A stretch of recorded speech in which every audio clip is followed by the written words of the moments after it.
here in Charley Company, we've got a great team, and I think our guys are well taken care of.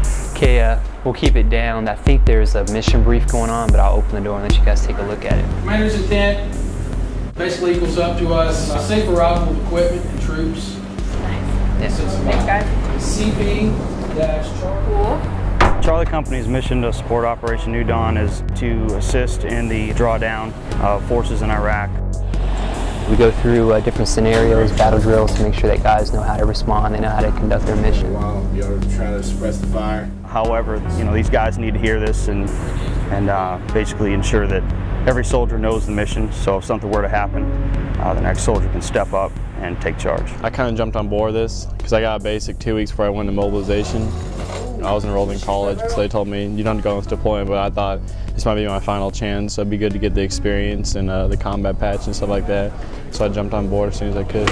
Mainly I'm focused on the mission because I know I'm the only person in my truck that can keep my crew safe. This is both Bravo and Charley Company's CP.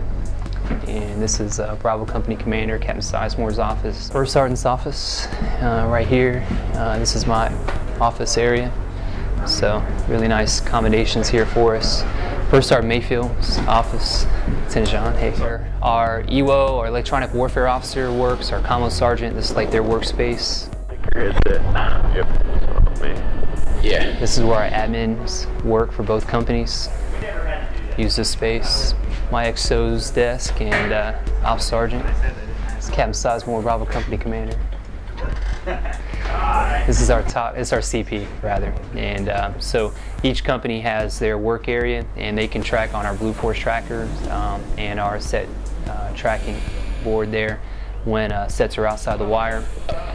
We control in here interpreter schedules, the actual sets when they're rolling out, manifests, debriefs, all happen in here. I'm going through out of one of my old manifests, making a new manifest. Staff Sergeant Garland is actually one of our battle NCOs. He also does hoist operations for us, so he helps put together information that can be of help, assistance to our sets before they roll out. And that would be pretty much it for our CP. Not a lot to it. We actually today are having our layout for the commander, our trucks. Pretty much cleaned the trucks out to the best of our ability without having pressure washer capabilities. My set leaders, the guys that are operating, are E6s, staff sergeants, and they're fully competent, they're strong leaders. I'm extremely confident in the NCO leadership that we have that are driving these missions. I've got an awesome crew. I'm proud of all of them. I don't have to run back and forth to my trucks to see if everybody are doing their jobs. I just do my job and they do theirs, and I already know that it's happening behind me. You got to have the morale up somewhere. We're in a little rest period right now, so we got to be out here. I'd rather be out here throwing a football than sitting on the back of the truck. The morale's generally good while they're working. He stole my weapon from me and got me soaked, so I got to do something.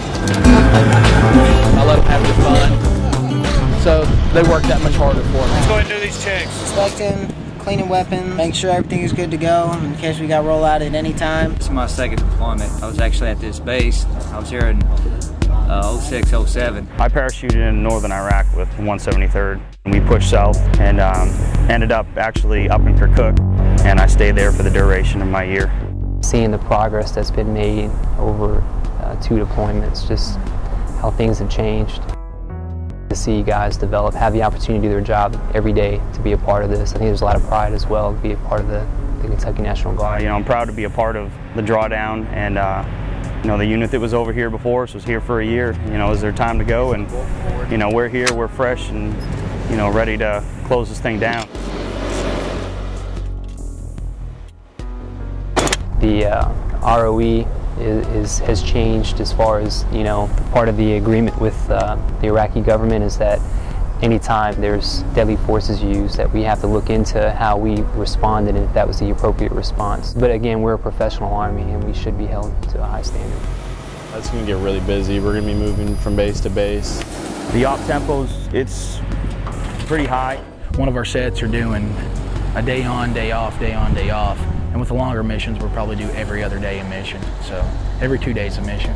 And sometimes the missions are intended to be 4 hours, and sometimes they've been 12, 15 hours. We're gonna be help moving and clean up the bases just like everybody else. Moving equipment from the north down to the south.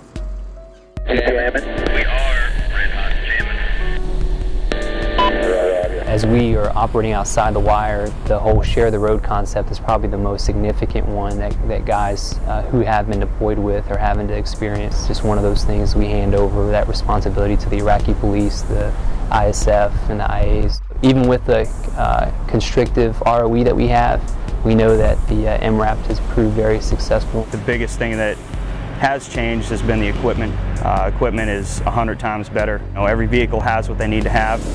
You know, if vehicles aren't up to par, then they just don't leave the wire. You know, back then we just really didn't really have much of a choice. Had quite a few breakdowns from the green trucks on the way. We used our sets record to accommodate one of their hits. If our record would have been unmission capable, we would have had to wait hours and hours for somebody to come out and help us. Since we're outside the wire and never know what's going to happen out here, so it's important to get it done fast, get on the road. Wasn't really nothing too bad, nothing couldn't handle. I'm just going to say one more time that I've got an awesome crew. Danger is what makes it fun to me. There's a lot of uncertainty, even now, you know, as far as where and when and specific dates, and we just know to be prepared and to plan what you can with what you have. As for the soldiers themselves, they know when the missions are. We're focusing on that, and if there's any changes, we'll adjust to the changes and do what we need to do to make sure we're accomplishing the higher command's guidance. But I enjoy the hard work, I enjoy the challenge. None of us are doing anything for glory, we're just doing our job. But our guys have had to adapt to different situations. So it's just little dust poof. Typical. Numerous things that can happen while they're out there. Oh my God! This is crazy! You can't see 10 feet in front of you, 10 feet in front of the truck, you can't even see it. When they say red air, they mean red air. Seriously. That big black cloud roll in and everything just go completely dark. You couldn't even see like 10 feet in front of you. I've never seen that before. Now this could hurt us. This could set us back. We got delayed a few hours due to the sandstorm, but we got back on the road. How fast are we going right now? 10.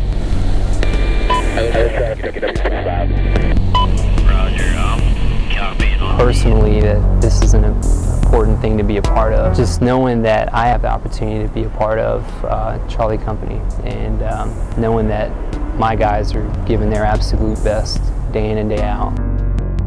Wanting to know that I'm giving them my very best as well.